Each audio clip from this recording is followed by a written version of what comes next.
Iranian President Hassan Rouhani arrives in Paris, hailing a new chapter in relations with Europe as Tehran attempts to rebuild business ties with the West. Greek leader Alexis Tsipras visits Israel with his entire cabinet ahead of a trilateral summit tomorrow in Cyprus to discuss natural gas cooperation. And events are held throughout the globe marking International Holocaust Remembrance Day, which commemorates the victims of the Nazi genocide.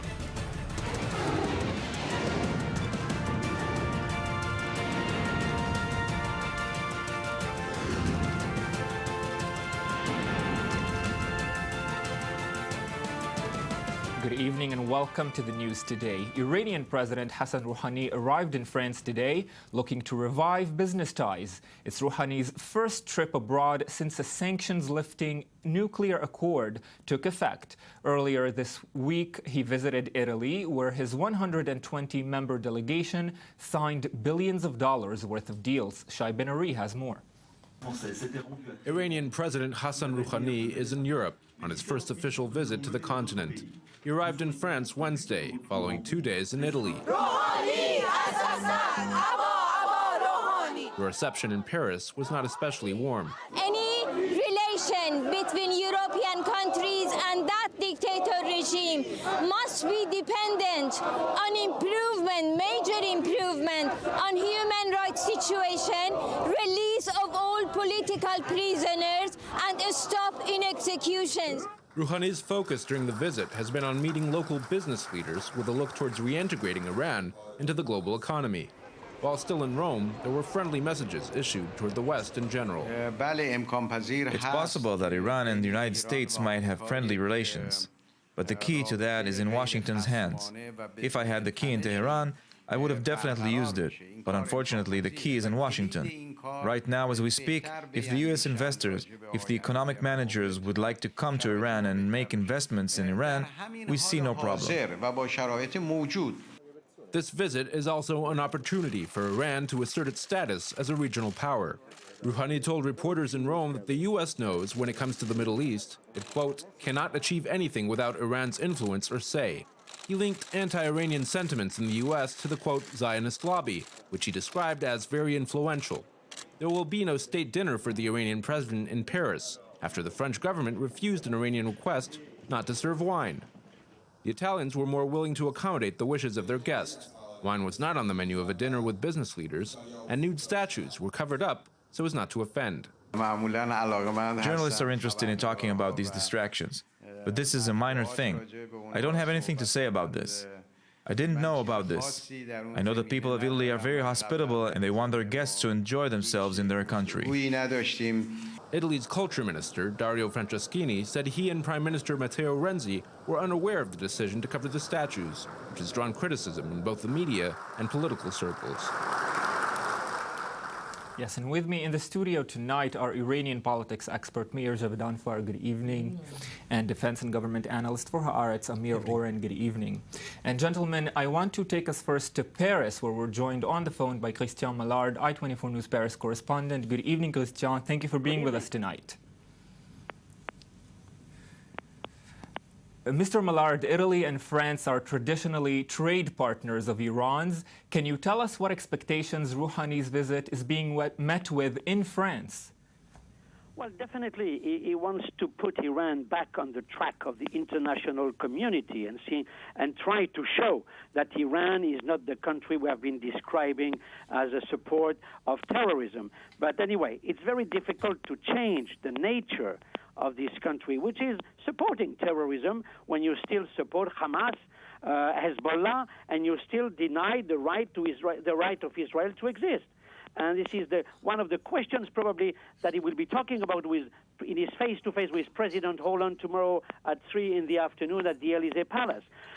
Because this is the political part. And of course, the French, like the Italian, realize that you have to deal with Iran if you want to solve the Syrian problem, the Lebanese problem, and the big problem with Saudi Arabia. They are everywhere, and we have to deal with them. Now, at the economic level, it's true that everybody is rushing to Rouhani. I have seen the people of MEDEF International, the people of Airbus, who are hoping, they are still careful as long as it is not signed. It should be signed tomorrow afternoon, but there should be an agreement about 18.5 billion euro for the selling of 127 Airbuses. Yes, Christian Mallard joining us from Paris. Thank you very much for that. Mayor, we have the view from Paris, but how is Rouhani's visit to Europe being met in Iran? Well, the moderate press, which supports the president, is viewing this very positively, saying that this shows the path that Iran wants to take. The Iran newspaper, which supports the position of President Rouhani, says that this shows the path that Iran should take, and this is the path that we want to take from now on. It should be cooperation with other countries. Then they also explain why it is that France and Italy are the countries that Iran is dealing with, especially Italy, which compared to other European countries took a more moderate line towards Iran, and now France is very important to Iran because of its past in the automotive sector. But of course, the hardliners are not taking this in a very positive light. Mr. Rouhani, while he was in Italy, if I'm not mistaken, he criticized the Guardian Council for disqualifying Ayatollah Khomeini's grandson, Hassan Khomeini, and they're saying, why are you criticizing one of the most important parts of the regime while you're in a foreign land, while you're in another part of the world? They're basically using any excuse in order to undermine him. Well, speaking of hardliners, Amir, let's talk about hardliners in the West, because even though some European countries are very eager to renew business ties with Iran, how concerned are they about American hardliners? You know, there is a lot of hypocrisy involved in all of this.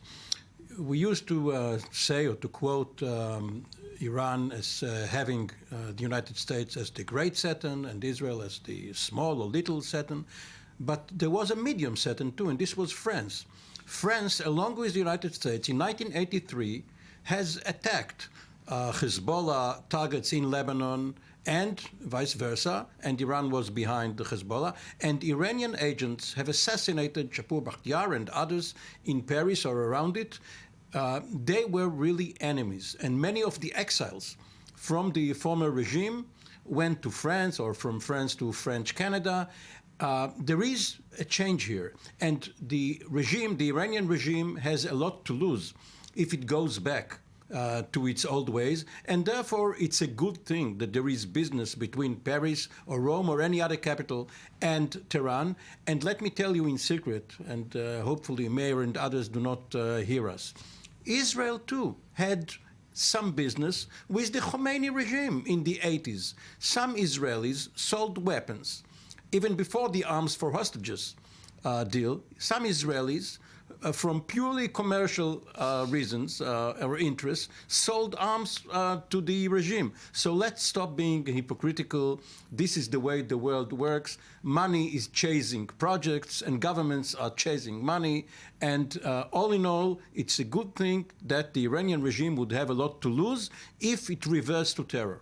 Well, would you agree, Mayor, that the Iranian regime would have a lot to lose in this case? And how can we expect this to change the situation in the Middle East now, with Iran renewing ties with Europe?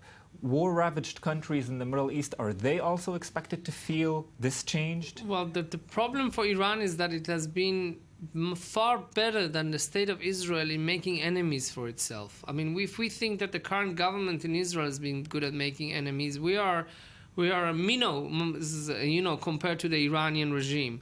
It has made so many enemies for itself, and that's the issue. Mr. Rouhani is trying to improve relations with the countries in the region. He's even trying to reduce tensions with Israel, but that's the government. Then you have the much stronger regime, which wants to stay revolutionary, so they have been undermining him. So now, yes, the government is going to get more money, Amir, the government is going to get more business, but because Iran is a dual system that runs parallel to each other, we should not expect the regime to be nicer to the West. In fact, they're going to have a Holocaust cartoon in Tehran very soon, and we know what that happens when they have those exhibitions. They're going to be very hostile to the United States. The Saudis are as we've seen, they are one embassy down. So on the one hand, this is good news for the government of Iran, but this is bad news for anybody who wants to see a major change in Iran's strategy, because the nuclear, the Middle East file, and the America file is not in the hands of this gentleman over here. It's in the hands of the regime. But the question is whether the harsh rhetoric and the cartoon and all of that, is that a precursor to action, to terrorism, or to nuclear projects, or a substitute? If it's a substitute, let them have their cartoon exhibitions. It's continuation of the status quo minus the nuclear program. Well, Amir, speaking of the terrorism that you're mentioning, how is this likely to affect the potential peace talks in Syria?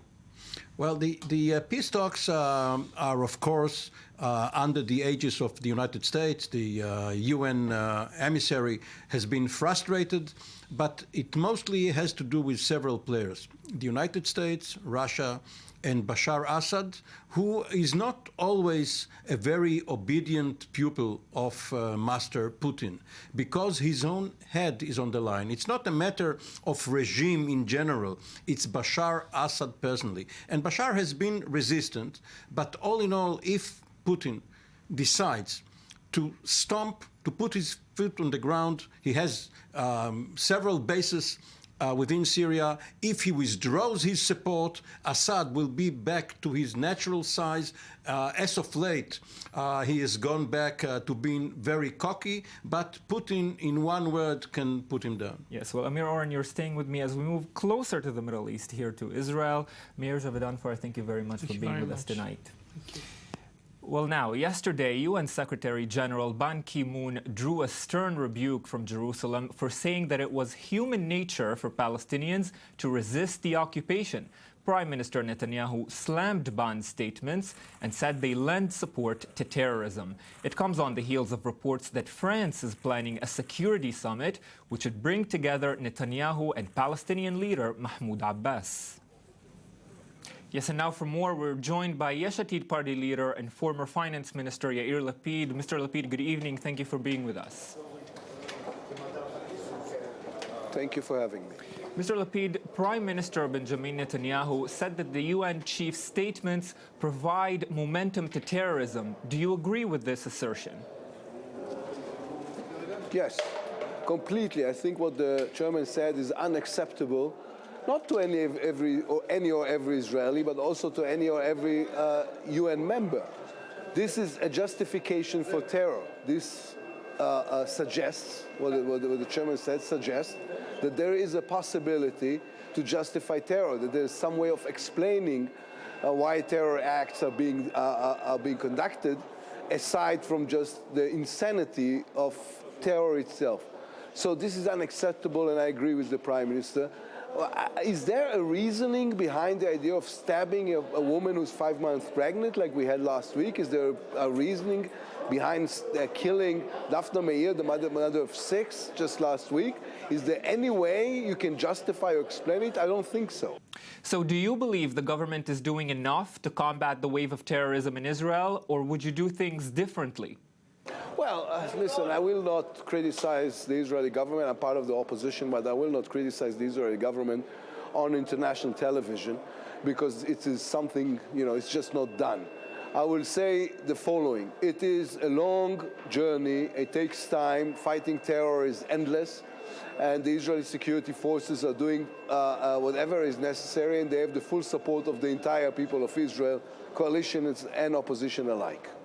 Well, Prime Minister Netanyahu has attributed the current round of violence to Palestinian incitement, but some in the defense establishment say the motives are more complex. What do you believe is the major factor? Well, my suggestion is instead of looking from the outside in, let's look from the inside. Just 2 days ago, the terrorists who attacked and killed Daphne Meir in Beit Horon, at Niel last week, said in his interrogation, he said, I watched Palestinian television and decided I want to kill a Jew. And he went there and killed this wonderful, wonderful mother, who's the mother of 6, 2 of them foster children, just because of what he saw on Palestinian television. So instead of talking to people who are saying, I'm the expert on this, why don't we all listen to the people who are committing these horrible crimes? Well, on the international front, France is reportedly planning a conference that would bring together Premier Netanyahu and Palestinian President Mahmoud Abbas. Are you optimistic about the prospects? Well, I've been talking about the idea of a regional conference or regional summit for quite a long time now. I presented it to the people of Israel last September, saying we should go regional on the solution, on the two-state solution. So everything that is promoting regional dialogue, I think is a good idea. On the other hand, looking at the players and the kind of bad blood between them, actually literally, I would say cautiously that I think this is really, really premature to discuss the possibilities of the success of this move. So would you say at this point that internationalizing negotiations instead of Israel and the Palestinian Authority negotiating one-on-one is the way to move forward on the peace process? Yes. I don't know specifically about this move, but we had 11 bilateral rounds since the Oslo Accords. They all failed miserably. I was part of the last one, so I'm I know what I'm talking about. So I think what we need is a regional conference that will lead to a regional process, and through this process we need to do our best to separate from the Palestinians. It's time for these two nations not to get married but to get a divorce, to be able to separate from each other and from the agony and pain the current situation is causing for both nations. Yes, well, Yesh Atid party leader and former finance minister Yair Lapid, thank you very much for joining us tonight. Well, Amir Oren, what do you make of Lapid's very interesting statements tonight with us? Are you sure this is a leader of the opposition and not a member of Netanyahu's coalition? Because, so we are told. Because he sounded as if he was already a member of the government. Now, it's very strange to hear a politician who made his fame and fortune in television wishing for the time where there was no television, no Palestinian Authority television, and at that time, obviously, all of the Palestinian teenagers would have stayed home or gone to school and never would have thought of attacking and killing an Israeli settler in a settlement adjacent to their village. We'll make it clear for those who don't understand. You're being cynical, of course. Of course, I'm being cynical because Lapid is being cynical, because Ban Ki-moon has stated the obvious. And by the way, Netanyahu contradicts himself. One day he says that Israel's position worldwide is wonderful. He just came back from Davos. Everybody hugged him and cheered him up, and he found out that Israel's foreign policy is very successful. The next day, the #1 diplomat in the world, the Secretary General of the United Nations, comes out with such a statement, which, by the way, means that Netanyahu's ambassador to the United Nations, Dani Danon, has not done a good enough job. And then Netanyahu attacks the messenger and the message rather than analyze the situation which brought them about. Well, Amir, stay with me as we have some good news for Netanyahu, at least supposedly. Greek leader Alexis Tsipras and his entire cabinet are in Israel today ahead of a three-party summit in Cyprus on Thursday that will focus on natural gas cooperation between the three countries. In a joint press conference, Israel's premier had this to say. Over the last few years, Greece and Israel have greatly upgraded the scope and the diversity of our cooperation. And in this G2G meeting, we'll take further steps to strengthen this partnership in diplomacy and defense, in cybersecurity, counterterrorism, in economics, trade, energy, and innovation. Energy also includes not merely discussing the possibilities of using our offshore gas, but also connecting Israel, Cyprus, and Greece with an electricity cable. Amir, was I right? Good news for Netanyahu? Well, it can be summed up in 5 words. The first word is gas, and the other 4 is Turkey out, Greece in. Whenever the Turkish-Israeli relationship is on the rocks, the Israeli-Greek one is on the gas. But isn't Israel and Turkey now negotiating? At least that's what we hear. If the time comes when Erdogan decides that he does want to renew relations and bring them back to the time before the Mavi Marmara incident in May of 2010, then perhaps Israel will reassert its ties with Greece. But even then, it's good to have a Greek aside, even when you deal with a Turk. And it's good to have you with us, as always, Amir Oren. Thank you, Thank you very much. And now next on our headlines, as mentioned, tomorrow Israel, Greece and Cyprus will hold a summit in Nicosia to discuss how best to exploit natural gas deposits in the Mediterranean. The discovery of huge reservoirs of the resource has already had a tremendous geopolitical impact on the region, as I-24 News diplomatic correspondent Tal Shalev shows in the next piece. In a stormy and unstable Middle East, positive talk about cooperation and partnership is a rarity. However, a new regional alliance appears to be emerging in which stability, development, common interests, and coordination are the key words. Welcome to the East Mediterranean neighborhood. In the past 7 years, natural gas discoveries in the territorial waters of Israel, Cyprus, and Egypt have made the Mediterranean Sea one of the most economically trendy areas in the world. Oil and gas companies are touring the region, spending a lot of money to see if they can make more. But they have also prompted hope of overcoming traditional geopolitical divides. The gas for itself will not change the geopolitics of the Middle East. But gas is part of some factors that might change the Middle East geopolitical situation, and Israel as center, its center gravity might move from one side to another. Because if you look at the Middle East today, everything is changed.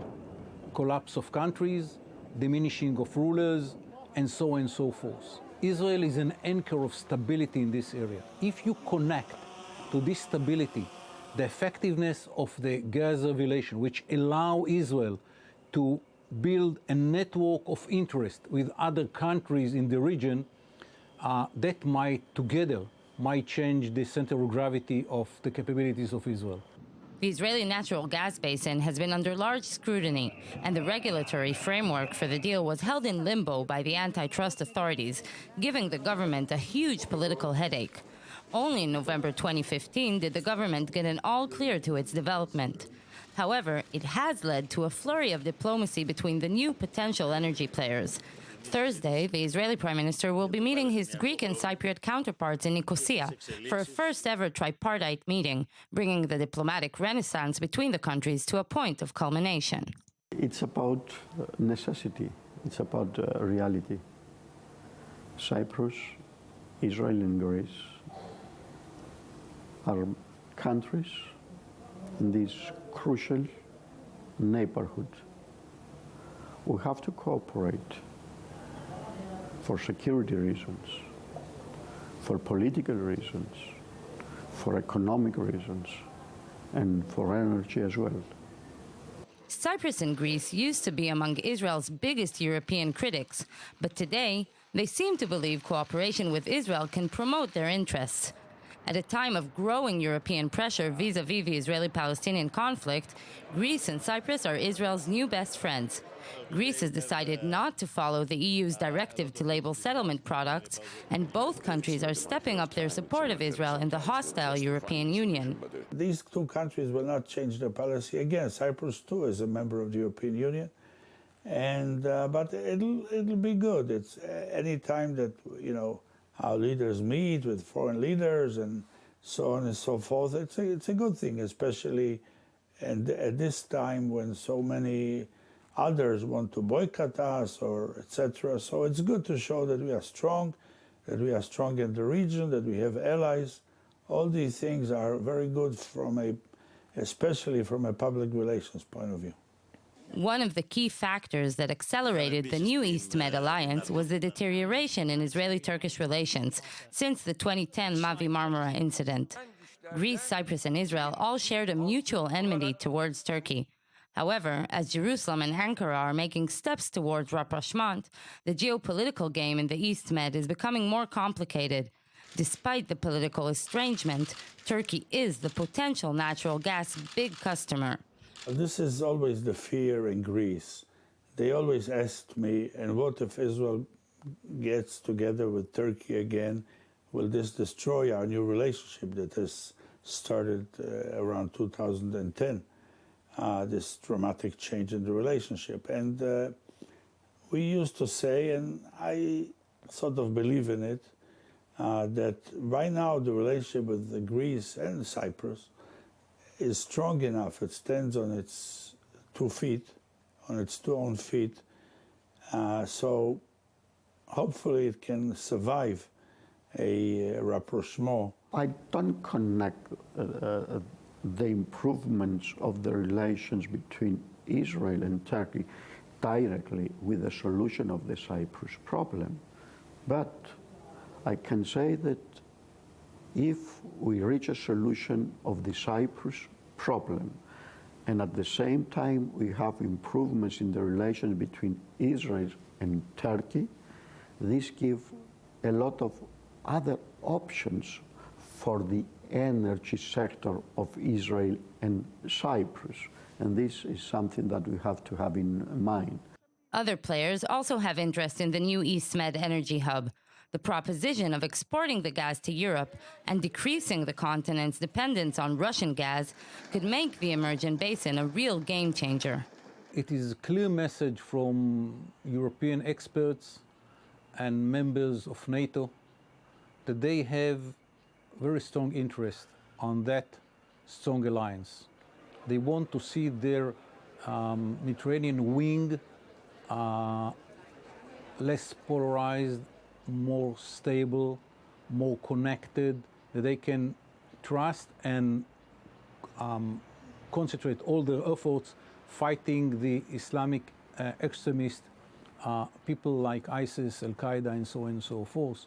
So no question that if we succeed to build this network of 2 or even 3 circles with our neighboring countries, with Greece, Cyprus, and maybe Italy, and later on with Turkey, no one will be more happier than the European Union and NATO. The offshore gas bonanza is yet to materialize. There are a lot of obstacles to overcome in order to achieve a concrete energy project. Nevertheless, Jerusalem is hoping that whatever lies underneath these waters could change the balance of power in the region. Yes, Tal Shalev reporting for us there. More of the day's global news coming up next on the News Today after this 2-minute break. Stay with us.